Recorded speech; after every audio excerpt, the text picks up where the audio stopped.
Hey everyone, Dan again, stocktrades.ca, back at you with another video. In this video we're going to be going over another sector that is currently outperforming the TSX by a wide margin. If you missed our video last week, Matt speaks about another sector that is significantly outperforming, which is the technology sector. I'll drop a link up above and down in the description so you can watch that video if you missed it. But the sector we're going to be going over this week is a lot more volatile, and it's one that investors have to do a lot more due diligence in to avoid getting burnt, and that is the gold sector. I'm going to go over why a lot of investors lose money when investing in gold, and along with 3 different ways that you can get exposure to the industry and diversify your portfolio. With that being said, let's get started.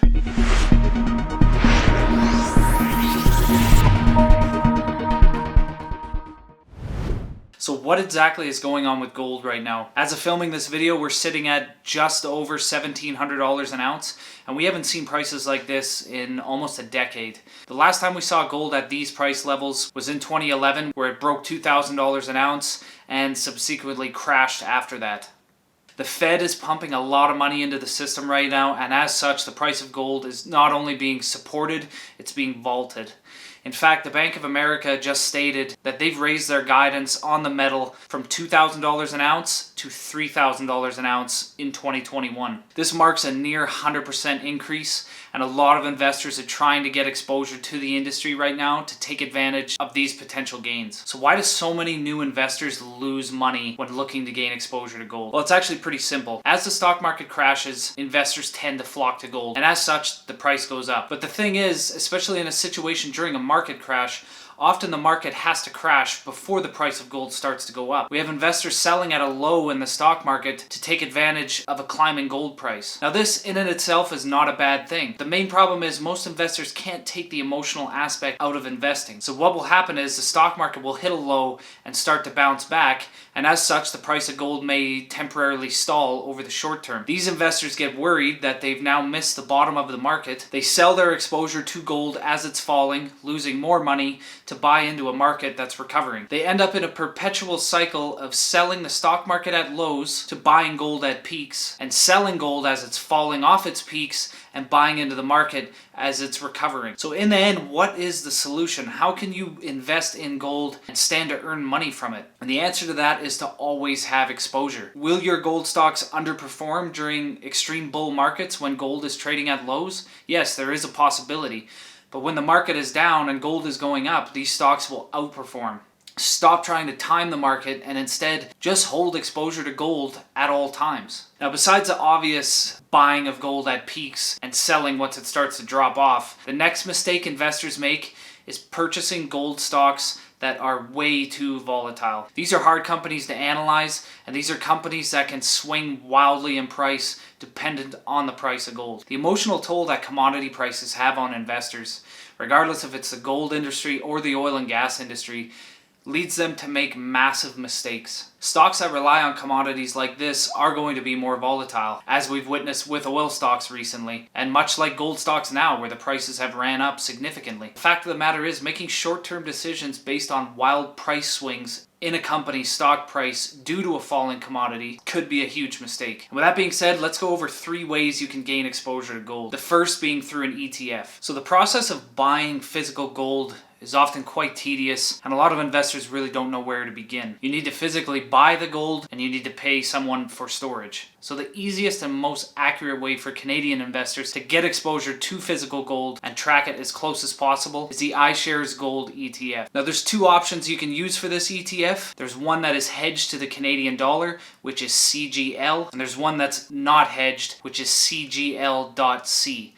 Now, currency hedging in ETFs is not something we're going to go over in this video. That would probably require a video on its own, but I'll leave a link in the description to a very handy article that's going to explain to you what exactly currency hedged ETFs are. So what is this ETF? So the ETF will charge you around $5.50 for every $1,000 invested, and over the last year gold has gained around 17.5%, and both these ETFs, the hedged and the non-hedged, have actually outperformed. Year to date, this still rings true about the non-hedged ETF. It has outperformed in a significant way. CGL.C has returned around 21% year to date, while the hedged ETF, CGL, has gained around 12%. So who's this ETF for? This is for Canadian investors who already own producers or streamers, which we're going to be talking about next, or they simply don't want exposure to them and instead want exposure to physical gold. This is probably the easiest way you're going to do it in Canada. And although the management fee at 0.55% is a little higher than most ETFs, it's not outrageous, and at $5.50 per thousand invested, shouldn't really be a deal breaker in this case. And overall, both of these ETFs have actually underperformed the market quite significantly over the last half decade. And I mean, it makes sense, we were in a massive bull run. The non-hedged ETF, after management fees, has returns of just shy of 7%, while the hedged version is even worse, providing returns of just under 4% after management fees. But if you're looking to get exposure expecting those large returns due to the increase of the price of the commodity, you'll probably want to look at either a streamer or a producer, which is what we're going to go over next. So my plan for this video was to essentially move from the least volatile with the ETF to the most volatile being a producer. So what exactly is in the middle? And that would be gold streamers. So when you're looking to research gold stocks, a lot of these companies, these streaming companies, will be bunched in with producers. Fact is, their business models are actually quite a bit different. So what exactly does a gold streaming company do? The company essentially provides cash upfront to gold producers for an opportunity to buy the gold from them at a reduced price in the future. And as such, streaming companies won't be as volatile as producers, as their revenues will be more consistent and they aren't as dependent on the price of gold. Now, don't get me wrong on this, a decline in the price of gold will affect streamers, just not as drastic as a producer. These companies don't actually have to get their hands dirty and mine the gold, which results in substantially lower costs. Instead, they lend the money to the producers produce the gold and give the streamers a discount on price. So our favorite streaming company in the country right now, and one that's actually gained over 30% since we recommended it to premium members at the beginning of March, is Franco-Nevada. The company trades under the ticker FNV, and there's a few things you need to know about Franco-Nevada that make it stand out significantly from others. One of them is its 12-year dividend growth streak. It is the only gold stock that is a Canadian dividend aristocrat, which, if you don't know what that means, is 5 or more years of consistent dividend increases. During the last gold bear market, the company did not suspend or cut its dividend. In fact, it actually kept increasing it through all of this. Over the last 10 years, the company has not only outperformed other gold producers, it's outperformed the price of gold itself. The company is debt-free and has an extremely healthy balance sheet, in which current assets are over 5 times current liabilities. This is going to allow the company to continue growing its dividend, especially in light of rising gold costs. Even though the company only has a 5-year dividend growth rate of just under 5%, if gold does hit these targets that analysts are expecting,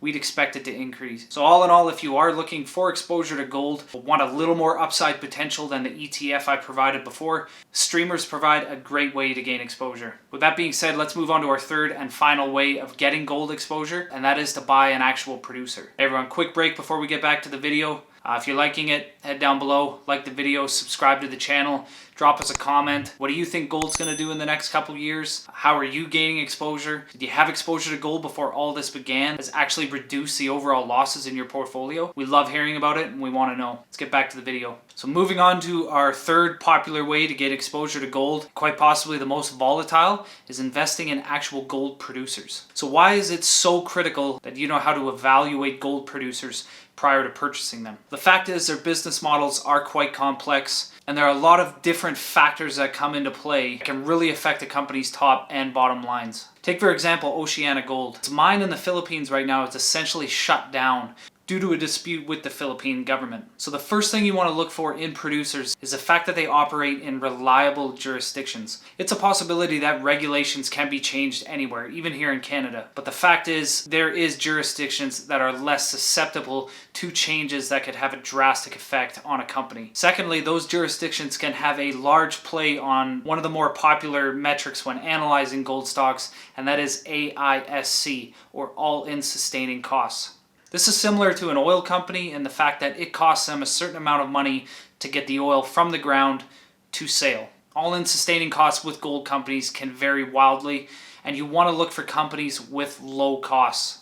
And finally, the gold industry is a very capital intensive business. A lot of these companies are in a substantial amount of debt, and if you're not paying attention to this, a drop in gold price or a decrease in production due to any of the other factors I've mentioned can have a devastating effect on a company that is heavily burdened in debt. So what is a gold producer that we're looking at right now? That would be Agnico Eagle Mines. They trade under the ticker AEM.TO. So why do we like AEM? Well, for one, the company has stated they expect production to grow around 30% over the next year. And with analysts predicting the price of gold is still going to balloon, this is definitely promising, especially considering that the company expects this growth to be achieved from assets it already owns. They generate significant cash flows, and they're actually looking to achieve a self-funding model that would never require any external financing. The company has proven extremely reliable in the fact they don't overstate guidance. They've exceeded production guidance consistently since 2012, and they've posted better than average returns in terms of stock price over the past 3, 5, and 10 years. Now, a combination of the company operating in more stable jurisdictions like Canada, Mexico, and Finland, along with the fact the price of gold ballooning and more investors flocking to stable gold companies during this market turmoil, AEM is no doubt trading at a premium. As of filming this video, the forward price to earnings in the gold sector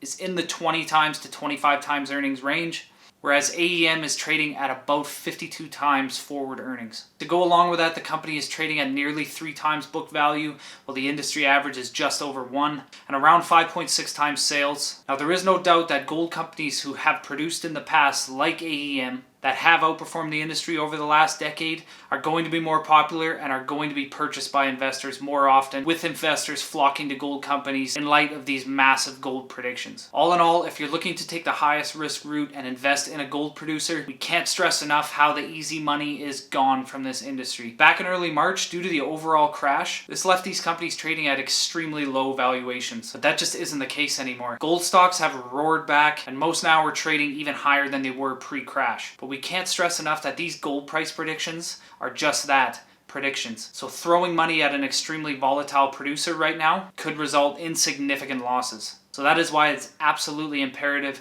that you know how to analyze these companies and pick companies with the highest chance of success if you're looking to take on the risk of owning a producer. So that's pretty much it for this video, everyone. To sum it all up, you shouldn't be trying to time gold, as most new investors who try to do so end up losing money. For some reason, investors love holding defensive stocks at all times because they protect their portfolio during times of market volatility, but they'd like to sell in and out of gold, and this doesn't really make much sense. As such, we recommend always holding exposure to gold within your portfolio.